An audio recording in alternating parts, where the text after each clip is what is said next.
Fala pessoal, eu sou Dorival e nós estamos aqui em mais uma playlist sobre alimentos e alimentação dos animais domésticos. A abordagem que nós vamos utilizar aqui é a aprendizagem baseada em problemas. E o problema de hoje vai trabalhar alimentos volumosos. Vamos a ele? Você foi recentemente contratado por uma propriedade especializada na produção de bovinos de corte a pasto. O suporte forrageiro do rebanho é capim mombaça e capim marandu. Você pretende adotar a estratégia de diferimento de pastagem, associado com a suplementação proteica na época seca do ano. Qual o impacto do diferimento de pastagem na composição química, valor nutritivo e oferta de forragem das forrageiras? Então vamos lá. O que nós temos aqui é o diferimento, que é uma estratégia de manejo de pastagem, tá certo? Mas o que se pergunta aqui é, de uma perspectiva de volumoso, de valor nutritivo, né? Qual o impacto dessa estratégia de diferimento de pastagem sobre a composição química, o valor nutritivo e a oferta de forragem da forrageira? Então vamos lá. Nós temos aí um capim mombaça e o capim marandu. O capim mombaça é um capim do gênero Panicum e o marandu é um capim do gênero Braquiária, tá? Então, ambas forrageiras tropicais com hábito de crescimento diferente, mas forrageiras C4, que isso ajuda a gente a falar um pouco sobre a composição química e o valor nutritivo. Então, vamos lá. Esse diferimento que é aplicado nessas forragens, ele vai gerar o que em termos de valor nutritivo e de composição química? O diferimento nada mais é do que a vedação de uma determinada área e deixar que a forragem ela senesça e ela complete seu ciclo nessa área de vedação. O objetivo do diferimento é ofertar matéria seca, mesmo que uma matéria seca de baixo valor nutritivo, então já estou aí dando spoiler, né, do problema. O objetivo do diferimento é ofertar matéria seca, ofertar carbono para os animais, para que esses animais eles consigam os nutrientes a partir de uma associação da forragem diferida com a suplementação, por exemplo. Então, a estratégia geral do diferimento é vedar uma área e deixar que a forragem senesça e complete seu ciclo. Então, pessoal, o que é que a gente espera, né? Na medida que a forragem senesce, o que vai acontecendo, a gente pode trabalhar isso em um gráfico, né? Os teores de matéria seca dessa forragem, eles vão aumentando na medida em que ela vai senescendo, tá certo? Então, aqui a gente pode colocar uma forragem jovem, uma forragem já senecida, né?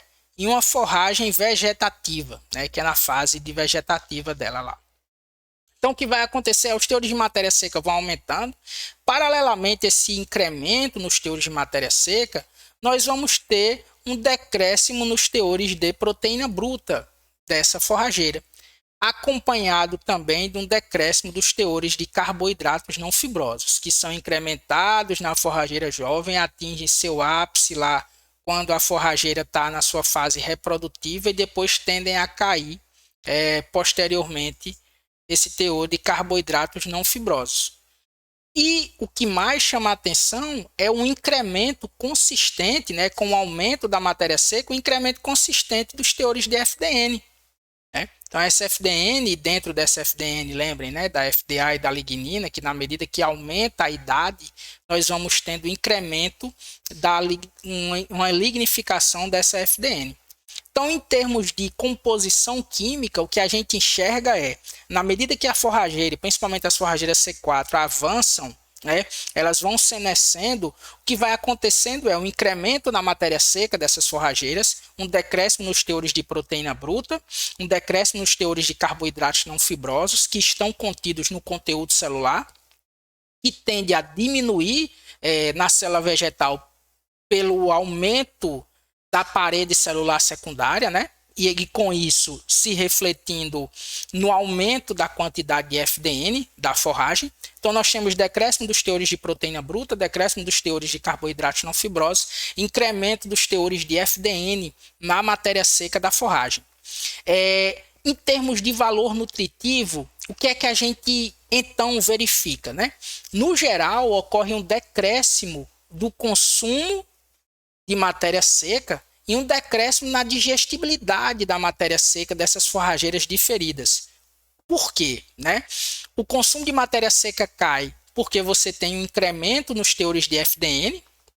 Então, essa FDN ela vai ocupar espaço no trato gastrointestinal e vocês sabem que na medida que a forrageira senesce, ocorre um incremento dos teores de lignina na FDN, fazendo com que a matéria seca dessa forragem diferida ela tenha uma taxa de desaparecimento muito baixa no rumen. Né? Então, a taxa de desaparecimento vai ser muito baixa, a taxa de degradação vai prejudicar a taxa de desaparecimento. E essa forragem ela basicamente só vai deixar o rumen por passagem. Então, ela precisa ser mastigada muitas vezes até reduzir a sua partícula para poder passar, né, pelo rumen. E isso reduz o consumo, porque ocupa espaço por mais tempo. Né? E aí, a digestibilidade da matéria seca também é prejudicada por essa lignificação, mas mais que isso, pessoal, pela redução das frações potencialmente digestíveis e utilizáveis mais rapidamente pelos micro-organismos, que são a proteína bruta e os carboidratos não fibrosos. Vocês devem lembrar que a forragem, ela aumenta os seus teores de proteína bruta e de carboidratos não fibrosos, que são as porções mais digestíveis, mas depois da fase reprodutiva, essas porções tendem a cair e a forrageira tende a senescer, as folhas tendem a senescer e os teores de proteína bruta e de carboidratos não fibrosos tendem a cair consistentemente na matéria seca do vegetal. Né? E isso prejudicará a digestibilidade por ausência de balanço, né, entre proteína, entre carbono e nitrogênio, e ainda pelo problema que eu ilustrei anteriormente dos teores de FDN serem mais lignificados.